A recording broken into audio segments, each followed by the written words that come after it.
हाँ जी, आज वो एक और रेसिपी का जो है वो सीक्रेट मैं रिवील करने लगी हूँ। रेस्टोरेंट स्टाइल में जिस तरह से शामी टिक्की बोल सकते हैं, ये रेडी होते हैं, उसकी रेसिपी देने लगी हूँ। बिस्मिल्लाहिर्रहमानिर्रहीम, अस्सलामुअलैकुम। हुज़ैफ़ा's किचन में सबका वेलकम है। मैं हूँ शेफ़ ज़ोहरा जी। तो सबसे पहले जो है वो मैंने आधा किलो गोश्त ले लिया है, बीफ, और 3 कप जो है वो मैंने चने की दाल है उसको भिगो दिया है। 1 अदद प्याज लिया है और पीछे आपको लैंटर्न नज़र आ रही होगी, ये स्मॉल साइज़ में है, ये सेल के थ्रू चलती है, ऑन ऑफ बटन इसमें गिवन है और ये टिपिकल ओल्ड वर्जन है, बहुत प्यारी लगती है, यूनिक चीज़ है। अगर आप ये बाय करना चाहते हैं तो आप मेरे पेज पे ऑर्डर कर सकते हैं, इंस्टाग्राम, फेसबुक, और वहाँ पे व्हाट्सएप नंबर भी दिया गया है, पार्टी आइटम्स लाहौर पे। चलिए अब चलते हैं रेसिपी की तरफ। मैंने 4 कप जो है वो 4 गिलास पानी लिया है, सादा पानी। अब इसमें हम अपना बीफ ऐड कर देंगे। आधा केजी जो है वो मेरा बीफ है। बिस्मिल्लाहिर्रहमानिर्रहीम, इसको ऐड कर देंगे और इसके साथ ही इसके स्पाइस ऐड कर देंगे। स्पाइस भी मैं गाइड करती हूँ, वो साथ साथ इसमें डाल के इकट्ठे इसको प्रेशर कुकर में डाल देंगे। अब इसमें 1 लार्ज जो है वो प्याज ऐड कर देंगे और 1 लहसुन का पूरा जो है वो मैंने छीला हुआ है साबुत, और थोड़ा सा अदरक उसको क्रश कर लिया है। अब ये ऐड कर देंगे। बिस्मिल्लाहिर्रहमानिर्रहीम।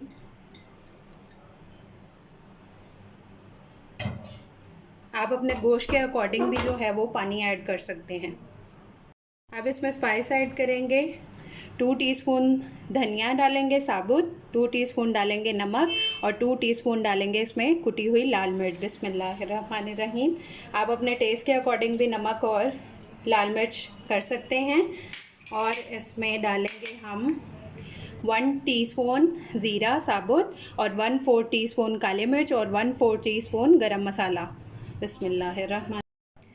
अब 1 टेबलस्पून इसमें शामी कबाब मसाला शान का मैं ऐड कर रही हूँ, आप कोई भी ब्रांड का यूज़ कर सकते हैं। बिस्मिल्लाहिर्रहमानिर्रहीम। और इसमें 1 कड़ी पत्ता ऐड कर देंगे, 2 छोटी छोटी दालचीनी की स्टिक्स ऐड कर देंगे और 3 लौंग ऐड कर देंगे। और इन सबको जो है वो प्रेशर कुकर ऑन कर देंगे। 15 से 20 मिनट जो है वो इसको हम प्रेशर कुकर ऑन कर देंगे और उसमें गोश्त गल जाएगा। तो ये देखें, गोश्त जो है वो प्रॉपर गल चुका है। अब नेक्स्ट प्रोसेस की तरफ चलते हैं। अब हम इसमें दाल ऐड कर देंगे चने की। बिस्मिल्लाहिर्रहमानिर्रहीम। और इसको 10 मिनट तक पका लेंगे। अब दाल ऐड करके इसको 10 मिनट के लिए प्रेशर कुकर दे देंगे। जी, तो मैंने प्रेशर कुकर जो है वो खोल लिया है। अब इसका जो है वो पानी हम पूरा सुखाएंगे और तब तक वेट करेंगे। इसको फ्लेम मैंने ऑन कर दिया हुआ है। जी, तो देखें इसका पानी ड्राई हो चुका है। अब इसका फ्लेम ऑफ कर देंगे और इसको 10 से 15 मिनट ठंडा होने देंगे रूम टेम्परेचर पे। फिर इसको चॉप करेंगे। हाँ जी, मैंने इसको अच्छी तरह ठंडा करके अब इसमें चॉपर में डाल के और इसमें थोड़ा थोड़ा सब्ज़ धनिया ऐड कर देंगे। बिस्मिल्लाहिर्रहमानिर्रहीम। और इसको जो है वो साथ साथ चॉप करते जाएंगे।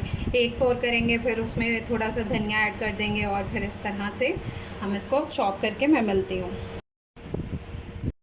जी, तो ये देखें, ये मुझे थोड़ा सा पतला लग रहा है। मैं इसमें ब्रेड के 2 स्लाइस भी ऐड करूँगी और इसमें अब 1 अंडा ऐड कर देंगे। बिस्मिल्लाहिर्रहमानिर्रहीम, अल्लाहु अकबर। और इसको मिक्स करके फिर मैं इसमें ब्रेड के 2 स्लाइस भी ऐड करूँगी।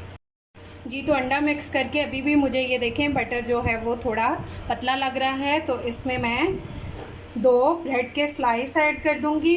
बिस्मिल्लाहिर्रहमानिर्रहीम। और इसको अच्छे से मिक्सिंग कर लेंगे और इसको 10 मिनट के लिए फ्रिज में रखेंगे और फिर इसको फ्राई करेंगे। एकदम से फ्राई नहीं करना, थोड़ा सा ठंडा करना है। जी, तो अब ऑयल मैंने गर्म होने के लिए रख दिया है। गैस जा चुकी थी तो सॉरी, मैं इसको सिलेंडर पे कर रही हूँ ताकि आप लोगों को मैं रिज़ल्ट दिखा सकूँ शामी का। अब इसके लिए मैंने 1 अदद अंडा लिया है और अब इसको अंडे में डाल के और फिर इसमें फ्राई कर लेंगे। जी, तो हमारे शामी जो हैं वो रेडी हैं हरी चटनी के साथ। आप इसको दही में मिक्स करके या विदाउट दही आप इसको खा सकते हैं। और अगर कोई ये लैंटर्न बाय करना चाहता है, जैसा कि मैंने पहले भी बताया है, आप मेरे इंस्टाग्राम, फेसबुक और व्हाट्सएप नंबर पे मैसेज करके ऑर्डर कर सकते हैं पार्टी आइटम्स लाहौर पे। तो शुक्रिया, आपने वीडियो पूरी देखी। फिर इंशाल्लाह मिलेंगे नेक्स्ट न्यू मज़े की रेसिपी के साथ। तब तक के लिए जो है वो आप लोग मेरे पेजेस को फॉलो कर लें और टिकटॉक पे भी फॉलो कर लें, फेसबुक पे भी, इंस्टाग्राम पे भी। अल्लाह हाफ़िज़, फ़ी ईमानिल्लाह।